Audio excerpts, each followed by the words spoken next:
Say it, but it's the last panel of day 3. You guys, you've been hanging in the main hall all day? Yeah? Yeah? It's been pretty amazing day, and this last panel's no exception. We're gonna invite some of the guests who are the most attractive looking zombies on TV right now.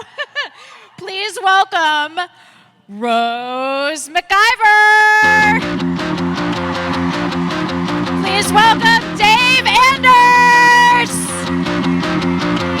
and the co-creator of the comics, Chris Roberson.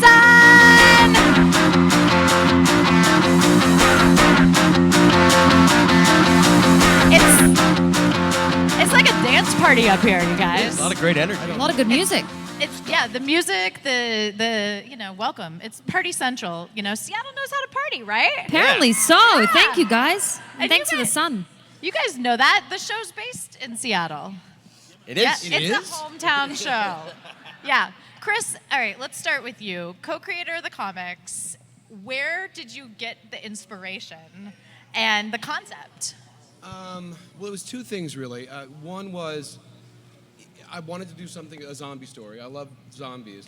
But zombies had become relegated to the post-apocalyptic thing. The only times you ever saw zombies is everything was over. And I thought, you don't only... Vampire stories don't have to be in 19th century London, and werewolves don't have to be in Eastern Europe. Why don't you do a zombie story just with regular people in the modern day? And the second piece was, zombies want brains. What are they getting out of them? Yeah. And it was memories and personalities. Yeah. Well, that's what. First of all, I love it because you're right. It's not this post-apocalyptic thing. I mean, you can just get a scratch and you can be affected, and that makes a big difference in terms of the character and the development. And Rose, with you, I mean, how often do you get to play essentially two characters? Each week you're absorbing these different memories and kind of having that, but you still have, Liv in there so that the audience can relate. Can you talk a little bit about, how you tackle each week's script? Yeah, absolutely. I think the challenging part of that is making sure that Liv still feels like Liv each time. Like it's tempting to want to go into just a caricature or just some complete kind of chameleon thing. But we need to stay with Liv on her journey, and that's who we're sort of interested in. So making sure that I can become a kleptomaniac or a cheerleader or a stoner or whatever it is, and still feel like it's a consistent person that we care about. That's been challenging, but luckily the writing does a lot of it for me. We have great writers that come up with really good ideas, and then we've got a great co-cast bunch that I get to work with. New Zealand! Yes, New Zealand! No, you walked the line perfectly. I mean, giving the lap dance that was an amazing, amazing scene. Because Can you believe I'd never trained? I couldn't. It was amazing. But let's go back for a minute to when you auditioned for the role and you got the sides and you were like, okay, she is a brain-eating zombie. What am I going to do here? It was harder to play a doctor convincingly. Honestly, I have to understand my dialogue to remember it. Like, I really have to make sense of it. So I can't really phone in any of the technical terms. I sort of have to look them up. I don't know how Raul, who plays Ravi, does it each week. So that was kind of a little bit more challenging. The zombie thing, I mean, it's playing against the zombie genre, as it is in the original material as well. Like, Liv is supposed to be somebody struggling with her identity and dealing with like a huge change, but we don't play her as a zombie. There's moments when she rages out, obviously, and that came too naturally. I don't know what is pent up inside me, but that just did itself. That's amazing. Well, that's the good thing about acting. You get to get out all those aggressions. Cathartic. It's cathartic to play a zombie. Yes. David, so Blaine has been on a roller coaster ride. You were a pompous zombie, and then you were a cured zombie, and now you're, an amnesic human. So what has that been like for you? That's been a bit of a roller coaster.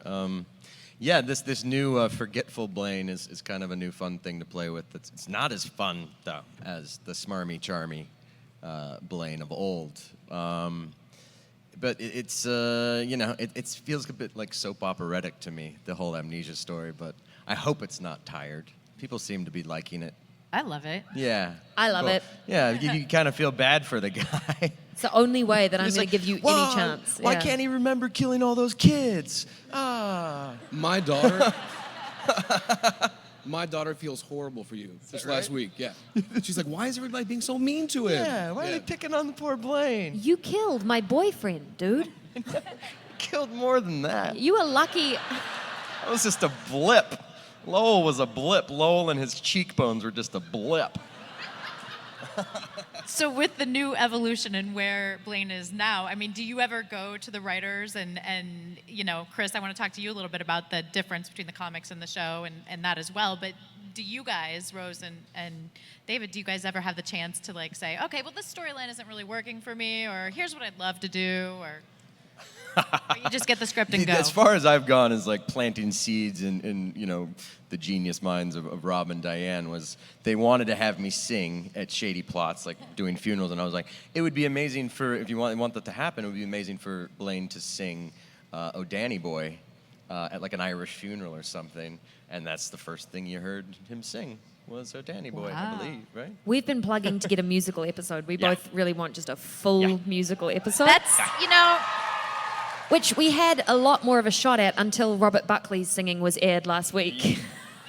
And he has a big voice, but the tone thing's kind of a journey. It's He's a little pitchy. That's a little pitchy for me, dog.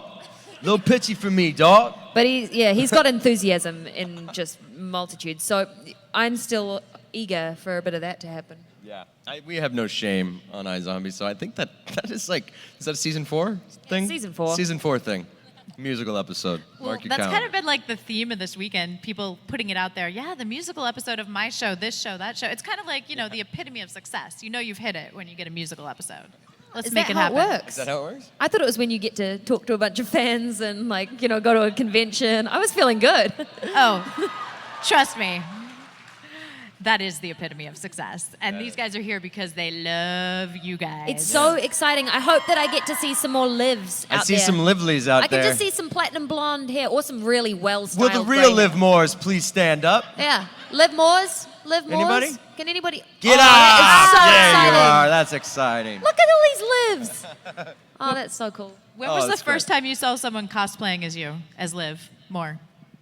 Do you know what? At the first San Diego Comic Con, when we'd shot the pilot and that hadn't even aired, and people were gwenning there, and so that was really exciting to see. Before I had even really played her, I was like, oh my gosh, because we draw so much on the look of the character from the originals. It's just like that was really cool to see. And were you a fan of the comics? Did you guys, were you aware of them, or did you become aware during the audition process? Yeah, I had actually not really read any comics before growing up. I'd read a little Neil Gaiman. That was like the one thing that my brother had got me into. But I was really new to the world, and it was a really good foray into it for me. I managed to, when I had the audition, obviously, I wanted to know the source material, and once I got started, it was great. And I've got the omnibus, so I got the whole lot. Yeah, we got the omnibus. Yeah, I flipped through once, you know, I read the script. And at first, I was like, iZombie, what the heck is this?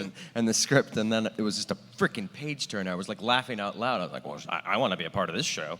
And then it's like, oh, it's based on a comic book? And I looked up the source material, and it was fun. It was fun. And based in Eugene, Oregon, which is where you live, great, Chris? No, Mike Allred, lives- the artist. Yeah. I live in Portland. Right. And I'm an Oregon native from Grants Pass and a huge Oregon Duck fan. So that's Eugene, Nice. Oregon. Go Ducks! I know I'm in dog country. It's not much of a rivalry now, is it? We just dominate. We win always. Did I lose the crowd? Yeah. We're gone. We're starting to turn. Don't blame me. I think you're still good. So, Chris, when you obviously the comic was happening, and then tell us about the evolution into television. And although the TV series has diverged from the comic, you still remain really passionate about both. And and can you talk a little bit about that? Well, the comic had wrapped up by the time I was informed that Rob Thomas had been brought on board to develop it with Diane Ruggiero. And so our story was done. You know, we'd come to an end. And I wasn't really sure what it was. I knew they were going to make changes. Rob sent me the pilot script really early on in the process. And I had the same reaction. I thought, this is great. This is funny. I like these characters. And I'm not precious about my stuff in the slightest. So the fact that they took our basic idea and very much the look, Mike Allred was so over the moon when you were cast. He had reservations up to that moment, and at that moment he was like, I'm sold. But it's been fascinating. It's not, even in the wardrobe choices sometimes, you'll appear on screen. Yeah, very much. We looked through those when we were helping to kind of establish the look, and we're all together. We did kind of nominally try on a few other looks just to see how they read, but we all knew going into it. We knew the wig, we wanted the look, we wanted the hoodies, we wanted a strong sense of what was in the stripes, what was in the comics. Worked so well. So why, if it ain't broke, don't fix it. But the main thing was that even though it's a different character and a different story, it very much has the tone of our comic. The voiceover narrations sound like the voice of our character. And oftentimes they're very close cousins. I think they have the same DNA. They were just raised by different parents, I love the tone of the show, though. It walks that line. It's not afraid to be a little bit funny, a little bit it doesn't take itself too seriously. It's the best Zomcom rom-dram in the history of television. Absolutely. You heard it here, 43rd, not first. 43rd time I've said that. So the way that, you eat the brains and the brains are prepared each episode is really interesting and creative, and it sort of seems to mimic the overall tonality of that episode. First of all, who, actually does the preparation? And second of all, what stands in for the brains? What is that? So we have this great chef called Juno who comes, and initially we didn't have him. When we started the series, when I did the pilot, it was just gelatin covered in corn syrup and occasionally hot sauce. We were trying to play and get the right colors. We used fondant, like icing sugar. It was completely disgusting. And I was really polite at the time, and I would just be like, no, this is great. It's fine. I love eating it. And thanks, I'll have more actually. Can I have something? Yeah, that's great. And I ate so much of that, and then got to know the crew really well and was able to say without hurting anybody's feelings, this is completely disgusting. And so we started doing two things. I used a spit bucket a lot, which is for the actual gelatin stuff that I eat, the coconut agar. And then we also hide it in these other recipes. So we've developed, I want Liv to have a cookbook. I mean, there's clams casino and broth, and there's burgers, brain burgers. She does all sorts of things with them. And it got so good recently that at one point we did this turkey chili. And if I avoided the gelatin bits in it, it was so good that I ended up taking a Tupperware container home and putting it in my freezer. That's hilarious. For my late night bite. And then I also got the recipes, so we're good. We're good now. We got this down. Chris, do you have a favorite episode of the show so far? That's a tough one. Diane named, in one of the episodes that she scripted, she named a character after me and Allred. So the vigilante by night, school shop teacher by day was named Chris Allred. So that night, it was a fantastic episode. You were awesome. I tweeted that Diane Ruggiero Wright had helped me fulfill the lifelong ambition of having half of a high school shop teacher named after me. So, yeah, it was pretty awesome. That was such a fun episode to do, actually, the superhero kind of vigilante character.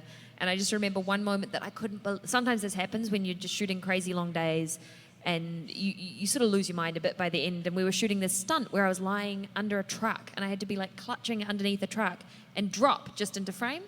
And I'm so weak. My upper body, I can run, I'm a runner, but I can do one push-up. We call them press-ups, but I'm really, really weak. So I was clutching underneath this truck, and they seem to have found the one fraction that we recorded where I drop into frame and it works.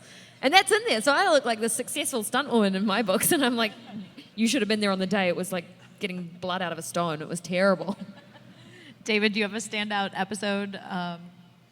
I like this recent. I didn't like it when it first came across my desk.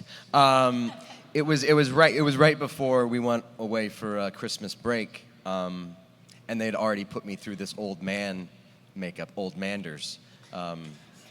Which was 5 hours in and hell to get off, and all Christmas break my face was just on fire. Yeah. I went to this esthetician. She said, "I've never seen anything like this." And I was like, "I know. It's terrible. It hurts." You're like, I'm an actor. Yeah. That's what they do.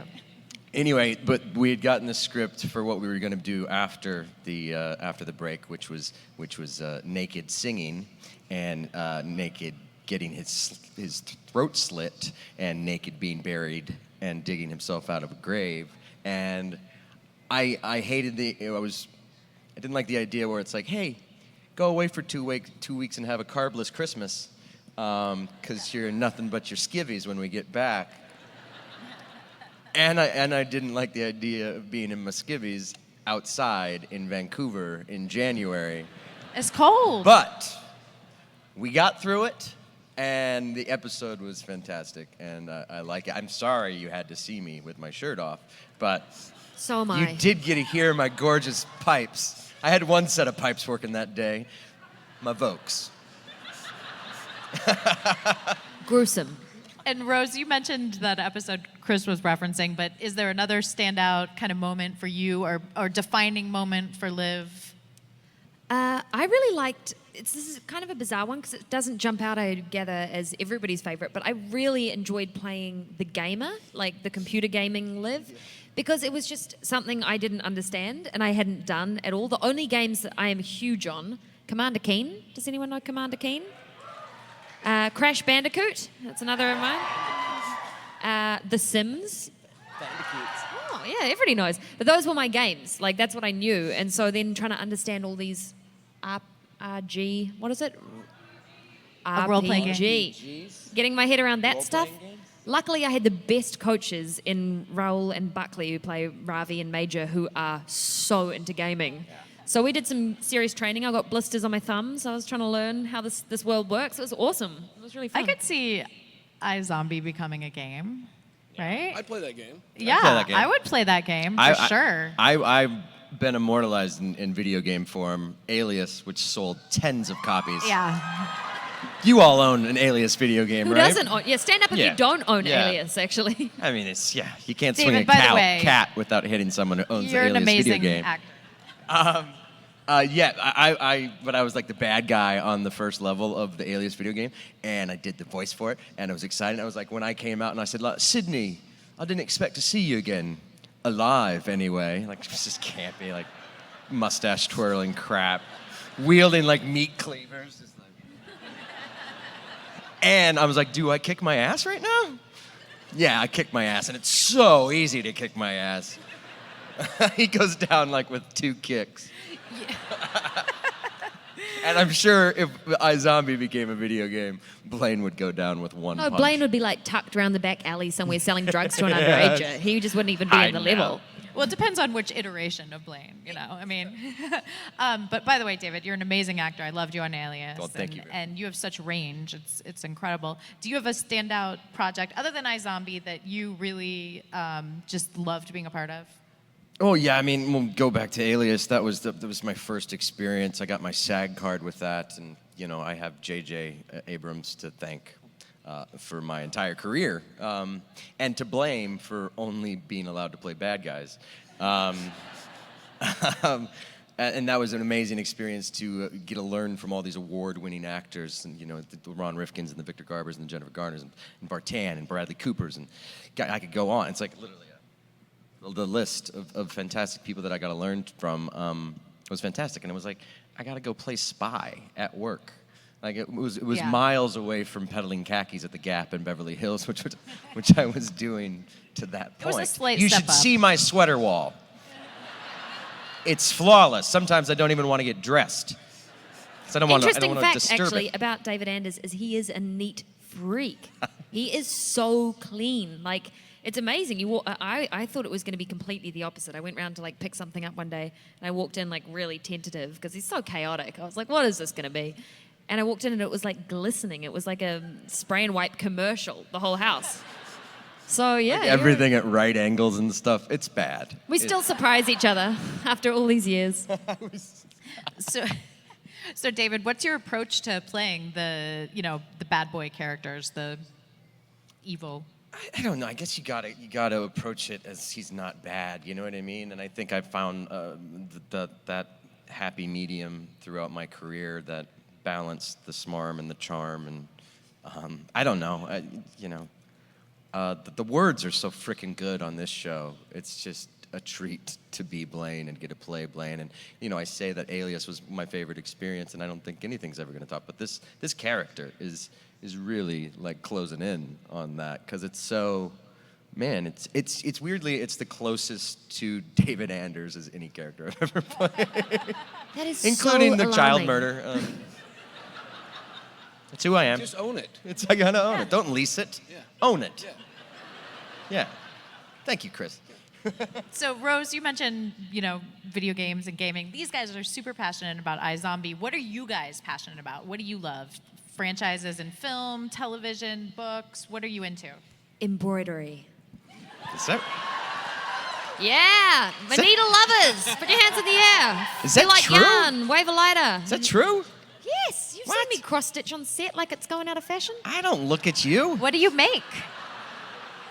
I do portraits with cross stitch. I mean, it's really just a meditation. It's like mind numbing. There's no creativity in it whatsoever. I like turn a photograph into a pattern, and then I just go and buy the thread and like sit and stitch. It's like something a machine should do and does in every other circumstance except my life. And I do it so that I don't have to talk to him in the chairs. It's perfect. What's that, Anders? Nope.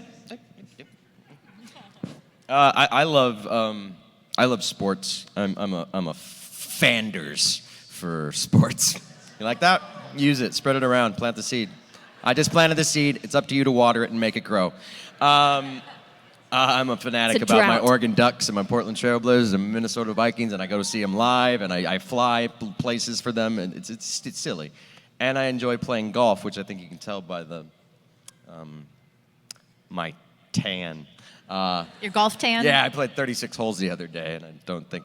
And I can't tell you, but the next day I played a character on something that's going to be fun for you guys to watch. I played Loki on a little show, and What? yeah, don't worry about it. I'm not going to tell you what it is. I can't wait for him to get into trouble for telling you this. This is going to be great. This is good. Anyway, I played 36 holes the day before, and I was like, I am far too red to play Tom Hiddleston right now. Anyway, it true. worked out. We got through it. Chris, passions? I mean, like Comic-Con kind of stuff, this is my life. I write comics for a living. I watch cartoons all day with my kid. I love Star Wars. And yeah, just all of this stuff. iZombie's pretty cool too. iZombie's pretty cool. So what are you working on now? I'm sure several things, but is there a standout? Mostly I write Hellboy now. Yeah.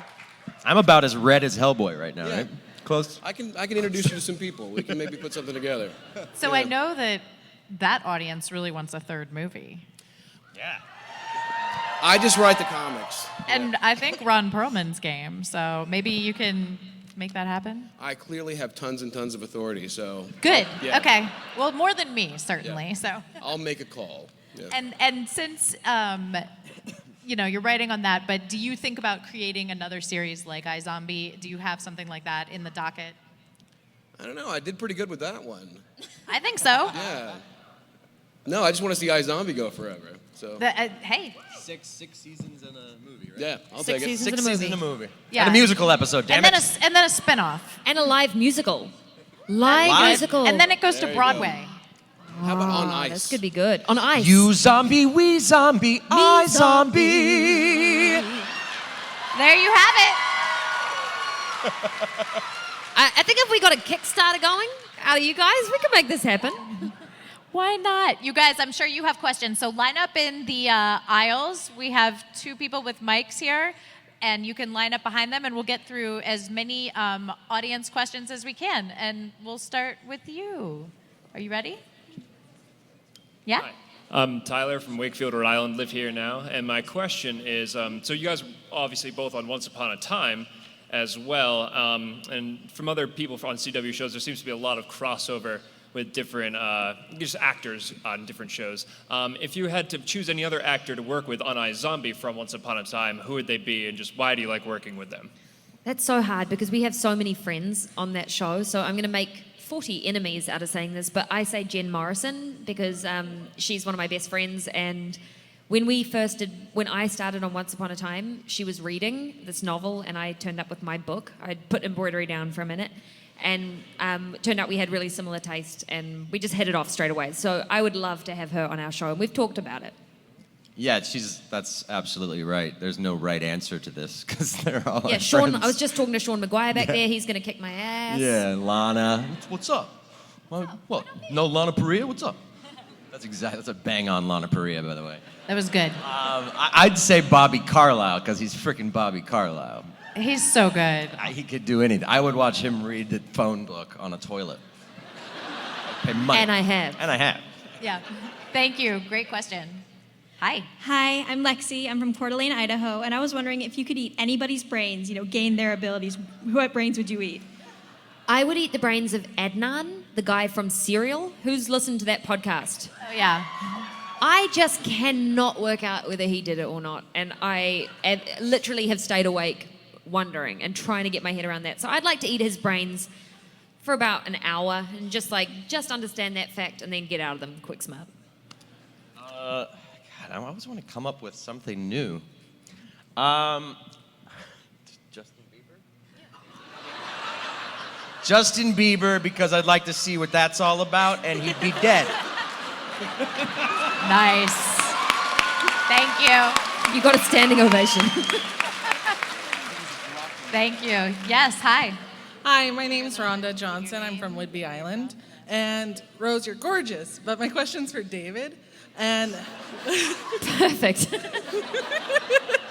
I paid her earlier. It's a charity question. so I watch iZombie and Once Upon a Time, and you're the doctor on Once Upon a Time, and they addressed your hair. What was the process with that? Did they debate dyeing it? Did they debate a wig? Anything? Oh, yeah. I don't know. I don't know why. I had the idea that it would be kind of crazy around here and then kind of professorial with a middle part. And I don't know if we pulled it off. It looks kind of lame. But the costumes look... Wait. Oh, right. Yes. Yeah, This is why that was... you don't direct questions Sorry, at David don't do- Anders. God, I mean... You really dropped the ball on your one chance. Eddie approached me about doing another episode of Once Upon a Time, and I said, of course, I'd love to do it if we can work it out. And the great thing is that our creators on our show are good friends with Eddie and Adam on Once Upon a Time, so it's they're like willy-nilly about yeah, you do whatever with David you want. It's like, do I get a say in this? It's like, yeah, you can do I'm doing Once Upon a Time, okay. And so we worked it out to do a Saturday on Once Upon a Time, and I said we're gonna have to throw a temporary dye into my hair because this is my main job is playing Blaine. But Eddie was like, no, dude, keep the hair. We're gonna make a joke about it. It's gonna be great. You're gonna say something about Jennifer J-Mo having her hair dyed, and it's gonna be great.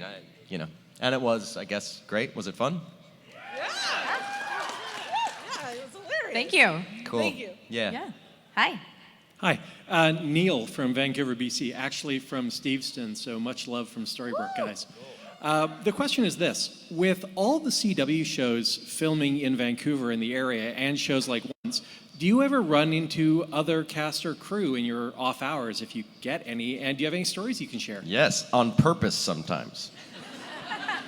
We have a ton of crossover friends. I mean, I think the thing is when you're away on location shooting something, and your family and your friends and partners and things aren't there, you gravitate towards other people who are in the same sort of circumstances. So there's a lot of us who will be all going out for group dinners on the weekends and keeping each other out of trouble or in trouble. Yeah. We got Flash. Yeah, we got the Flash. We Flash bring friends, Arrow friends.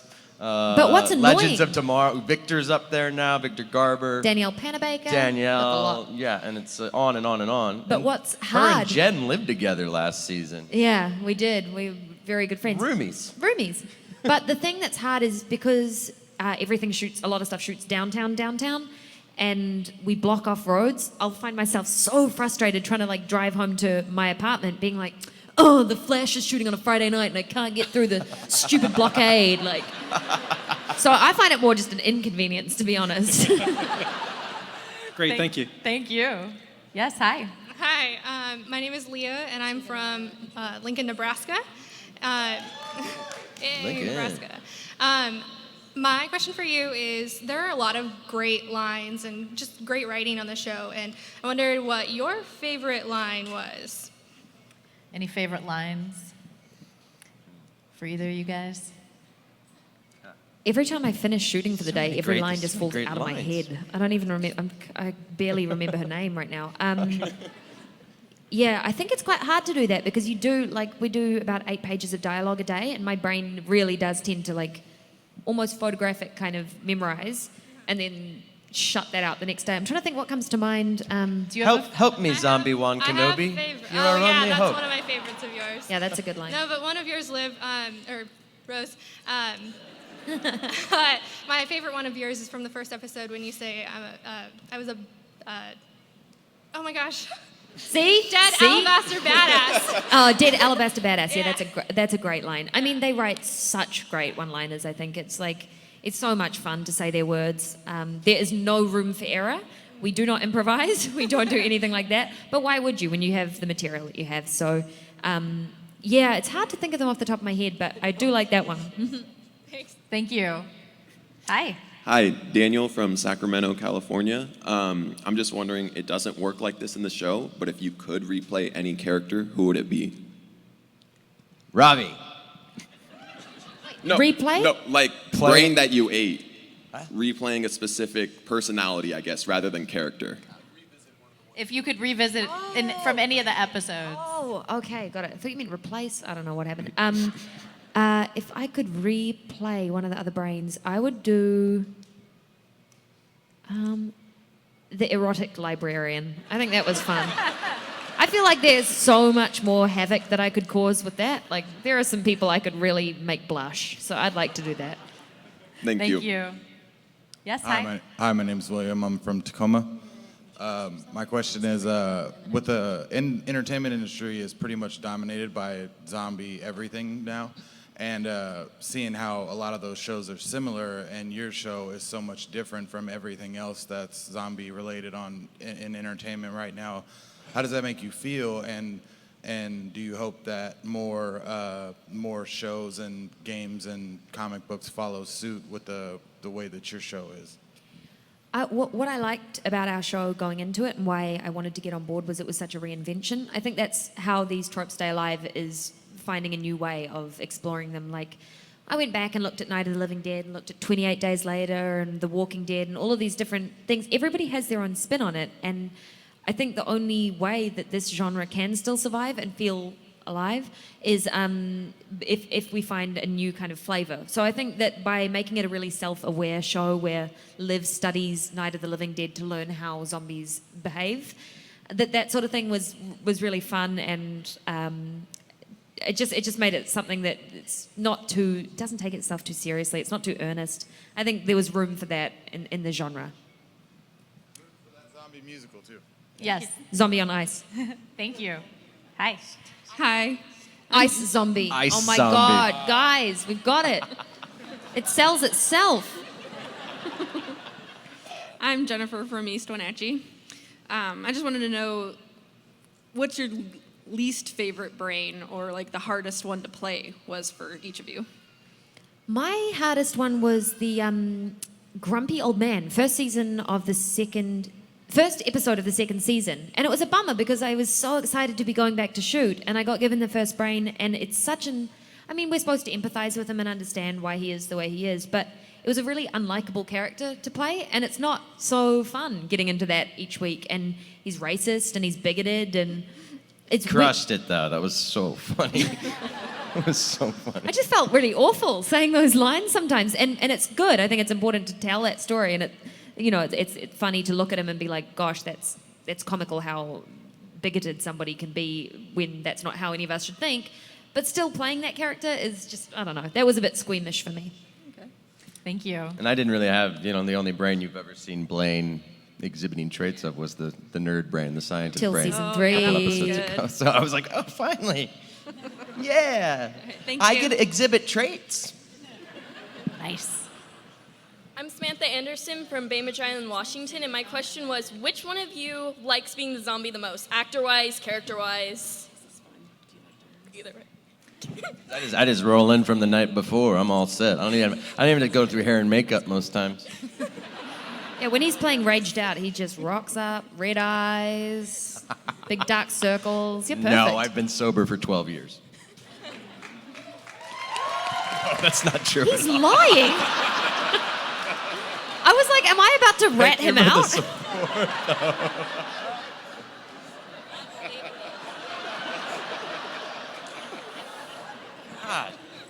I hope that So I answers think he your likes question. being, yeah, I think he likes being a zombie potentially more, but it's fun. It's a lot of fun. The stunts that come with it are great.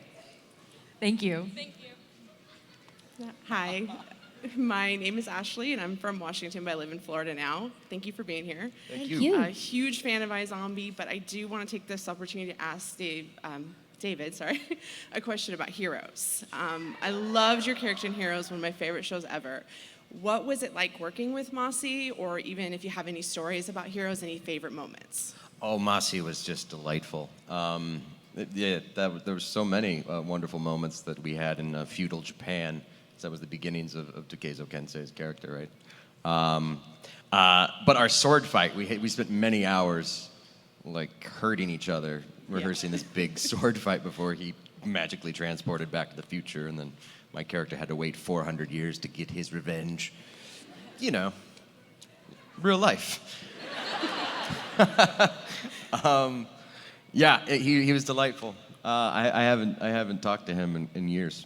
I miss him. Maybe I got to give him a text. You should. Thank you for the idea. Thank you. Thank you, guys. Thank you. Yes. Hi, I'm Grace, and I'm from Vancouver, BC. And what's your favorite filming location in Vancouver? The studio? That is such a lazy answer. That is the laziest thing I've heard you say. I like shooting. We shot at a restaurant that we dressed up as a pirate's theme. That was a restaurant on the North Shore of Vancouver. I mean, to be honest, I love shooting outdoors. I think it's just kind of literally the breeze that keeps everybody a bit more awake and alive. But there have been some times at like 7 in the morning on a December day where Malcolm and I get so cold that our mouths cannot move. And Malcolm plays Clive, his lips are so big that he says this himself, he's like, it actually, once it goes numb, he like can't pull it back up to say the words. And we had to say this character's name, Muriel, over and over again one morning. And he was like, Mario. It was a disaster. So sometimes the Vancouver weather in the mornings can be a bit much for the outdoors. Thank you. Yes. Hi, John, Mill Creek, Washington. 2 questions. One is, why is it that zombies can only taste hot sauce or hot things?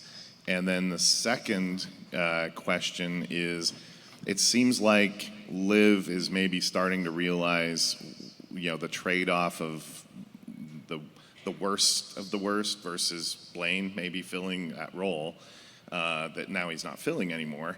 And so would Liv ever consider helping Blaine to get back involved in the downstairs business? That as Donnie and Chief call Back in the it now. downstairs business. Yeah, the downstairs business. I mean, in the funeral home, the downstairs.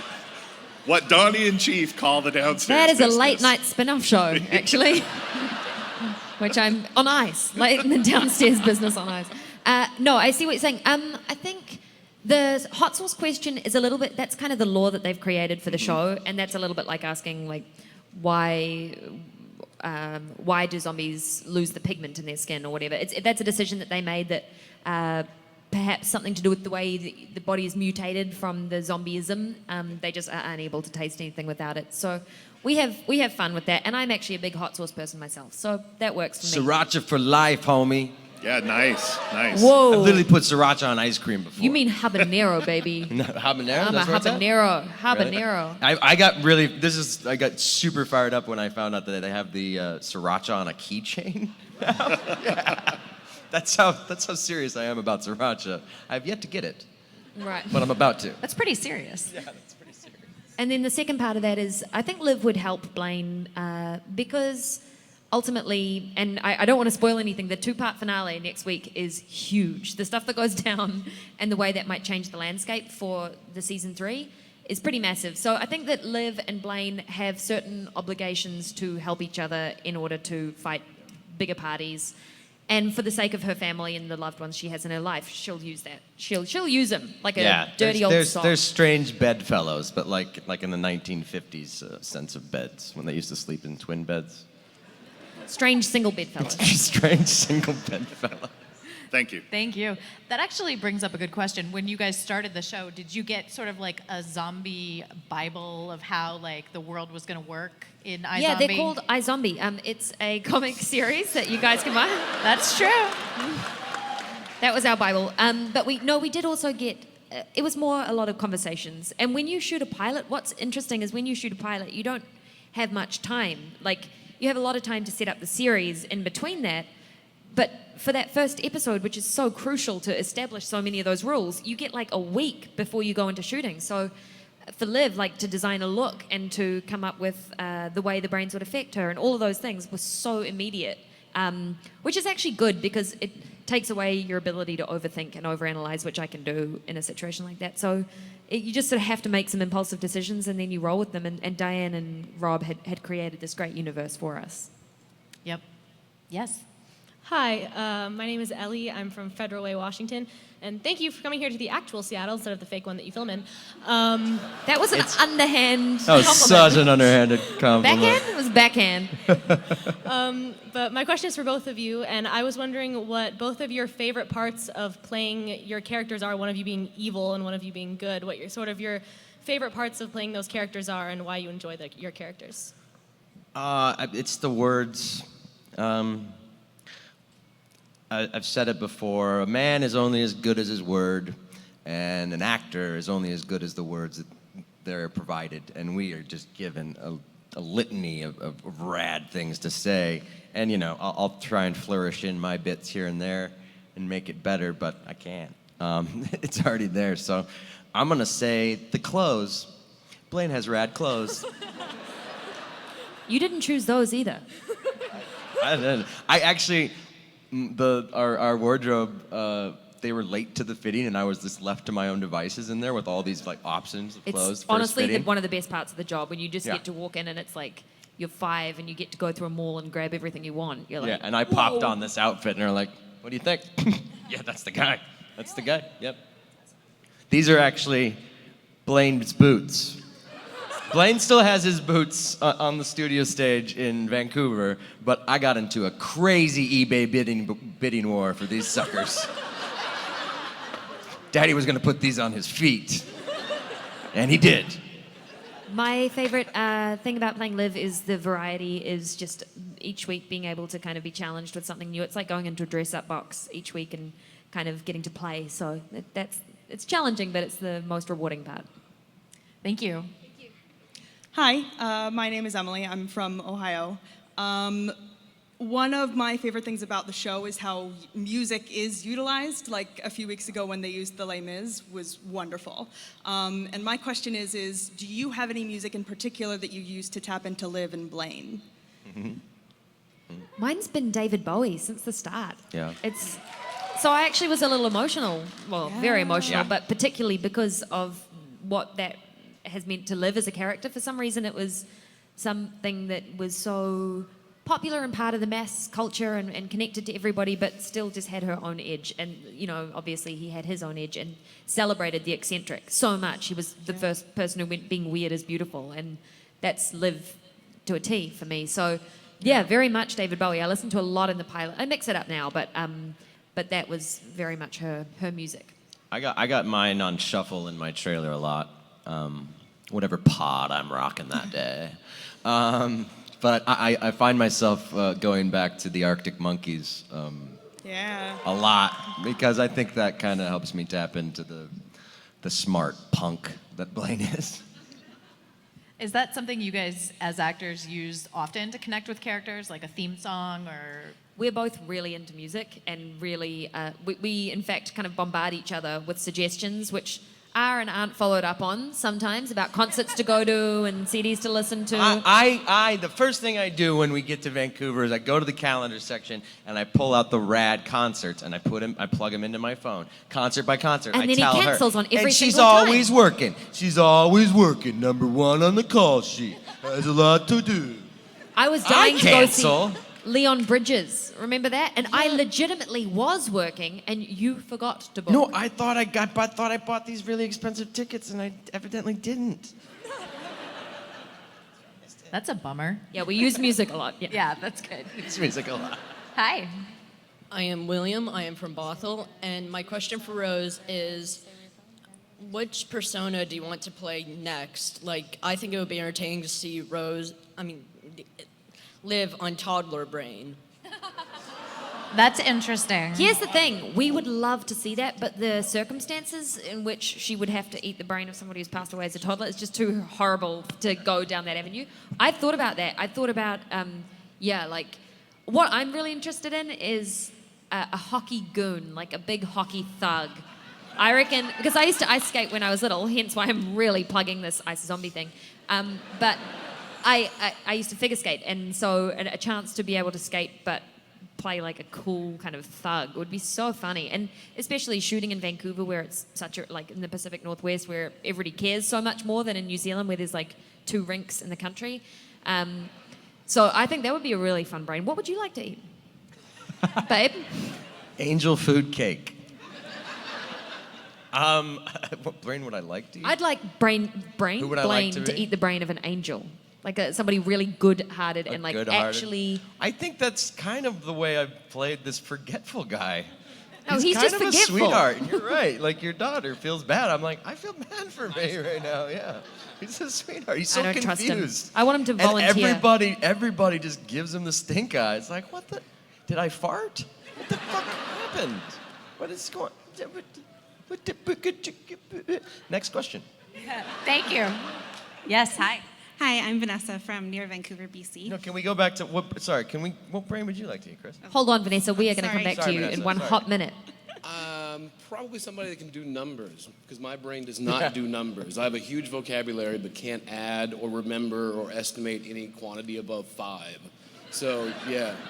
I'd like to know numbers, too. Yeah, I can't do it. I'm so dumb. Vanessa.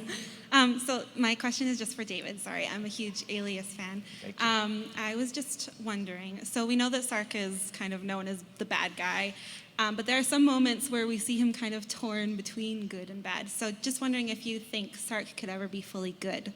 No. No.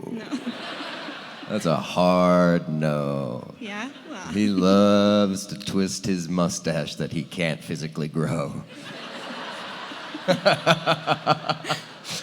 But please refresh my memory. What were the moments that he was torn? I'm sorry.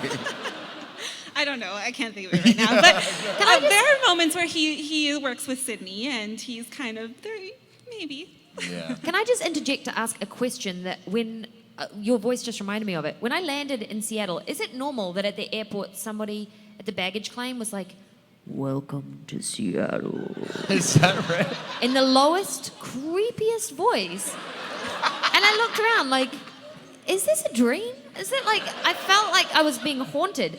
And it was just some dude on the like baggage claim department just, I guess, having a laugh. But nobody else noticed. And it was a pinch myself. Has anyone ever heard that? He's establishing a mood. He was establishing a serious mood. Yes. Whoa. Absolutely. Thank you. Thanks. Thank you. Hi. Hi, my name's Ashley. I'm originally from the Seattle area, but came all the way from North Dakota for this. It's my first con. Yay. Awesome. Welcome. And by the way, guys, you do phenomenal for pronouncing all the Native American names that Washington has, so bravo. There are people from Washington who don't know how to pronounce half of them, so good job. Thank you, that's nice to hear. My question is, was there legitimately a lot of confusion on the name Rob Thomas, and how was it actually getting to meet the musician Rob Thomas and rocking out with him? I think it was I don't know if this is true, I just assume that they would receive like each other's like Twitter fan mail kind of thing. It's like, no, I'm not that guy. And even on our Rob Thomas, his Twitter bio says, not the singer. And so I think that's how I imagine. In my I'm mind's eye, curious, that they came Chris, when you were approached and you found out they were going to adapt the show, did you think that Matchbox Was there a 20 moment were when I was making like, that guy? and you said, or else forget about him. No, it's never going to happen. No. We were very excited to have him. He's actually a legitimate huge fan of the show, like Rob Thomas, the singer. And so he is on our finale episode. They should just pick one. They should just pick one. One go by Yeah. Robbie. Is it that hard? Yeah. Or Bob. Come Robbie on. Von Thomas. Yeah. Robbie Von Thomas. Whoever got there first should get it. Well, no, it hurts because we call Rob Thomas the singer Rob Thomas 2.0, and our Rob Thomas, our father figure, is devastated that he's Rob Thomas 1.0. But when we had the singer on our episode last week, it was amazing. Or last couple of weeks when we were shooting, he just like knows everything about the show, and he brought his wife who knows everything about the show. It was so cool. It's like really flattering. I mean, we grew up singing his music, so it's like fun. It's really cool. That's awesome. Thank you. Chris, you kind of touched on this. You said, when Rose was cast, everybody was really excited and was like, yeah, this is definitely going to work. But when they first approached you about adapting it into a series, did you have any reservations, or you were immediately like, yes, let's do it? Well, I was jaded and cynical, but cautiously optimistic. Not about the quality, but whether it would happen. Yeah. Because so many of these things, make it even to the pilot and no further than that. I was so jaded and cynical that even when I was on set watching you guys, I was like, this would be cool if it happened. These people seem nice. You weren't wowed Yeah. and convinced by our performances? Well, no, you guys were fantastic, and I thought it'd be a shame if this doesn't happen. But yeah, no. The concept was like, it's a hard sell. Yeah. The first, when we started, we went to Comic-Con before anybody had seen it, right? It was so hard going and Yeah. trying to explain this show Pitch to an this audience show who to didn't know people. it. Oh, sorry. Watch us. Yeah, thanks, Chris. And you'd be like, no, it's kind of a procedural, except, it's very funny, but it definitely takes itself seriously, and it's like high stakes, and, she's a zombie and works in a morgue, and people just look at you like you are actually mad. And we were, and we did it. We still want to keep making It it. made sense to me at the time. I don't know Well, what to but tell you. somehow it all works. You know what I mean? And I'm just curious, when you originally created the comics, as a someone who enjoys the comics and the series, I kind of see a parallel and a metaphor for what the brains represent. But was there anything in your mind? About what the brains represented? Yeah, when and the need to feed on them and then absorb and. Yeah, I mean, I was going through a lot of stuff, and it was just about memory. It was a bit about nostalgia, and there was also things about. We did the murder mystery thing a number of times, but there was also a bit about just addressing someone's unaddressed issues. Tying up the stuff that they'd left Resolution. untied. Yeah. Yeah. I want to know, yours, because when I get interviewed about this stuff, I always like to poach other people's ideas about it. I'll tell you backstage. Yeah, okay? thank you. Yeah. If you don't mind. I'm curious. What was your understanding of what they meant? Was it resolution?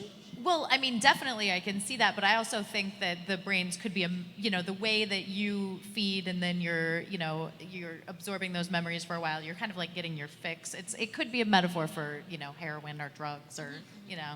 No, I mean, Yeah. it could be. It could. Well, that's what. But I really could set be. you up there. I just asked for it. I'm sorry, but I'm just really simple, so it wasn't that for me. No, I mean that's why I wanted to ask you, because it could, people obviously project. Art is not subjective. Yeah. Art is projective.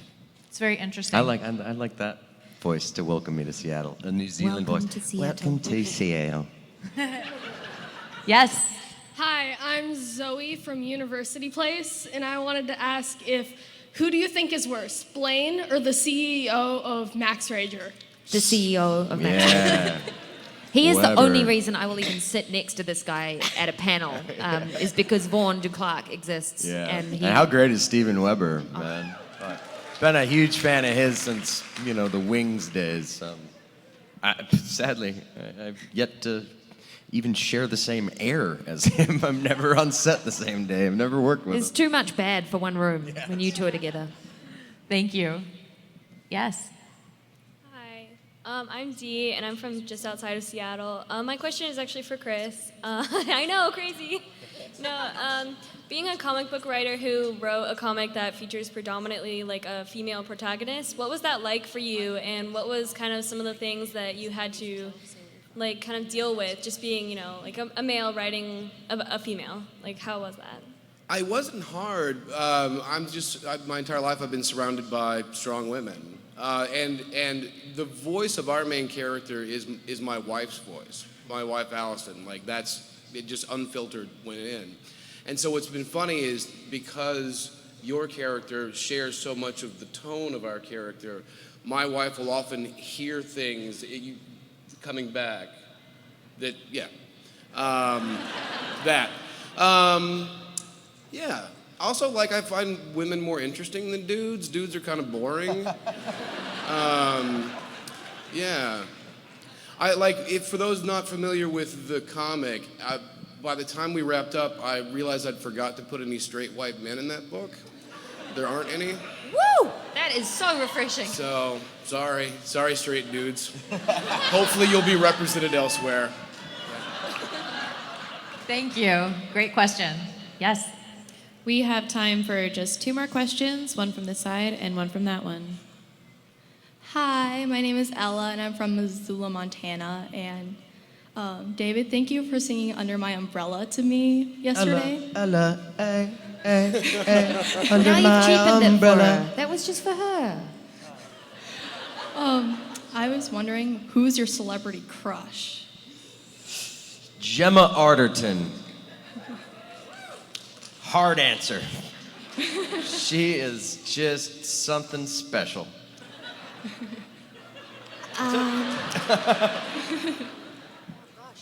I always think this thing's really scary to say because then you might end up meeting them at something like this, and then this exists and we've talked about it, so it's a bit difficult. Who can I say who's RIP'd, and that way I'm safe? Is it? It's just a bit safer because look, if I say like Bill Nye and then I go and do a convention that Bill Nye's at, I'll be like bright red and it already goes. You know who it is? It's allowed to crush already. I think it'd be like Crush. Charlie Cox. He's cool. Ooh. He's cool. Dare you? What? I don't know. Daredevil. I know. You went there. Go for it. Who's yours? Bill Murray. It's a safe one. Very safe. Yeah. Yes, hi. Hi, Izzy from Spokane. I was wondering if people were to eat your brains, how that would affect them. Great question. This is turning into like a therapy session. This is getting. Let me just think for a second. Anyone got any tissues?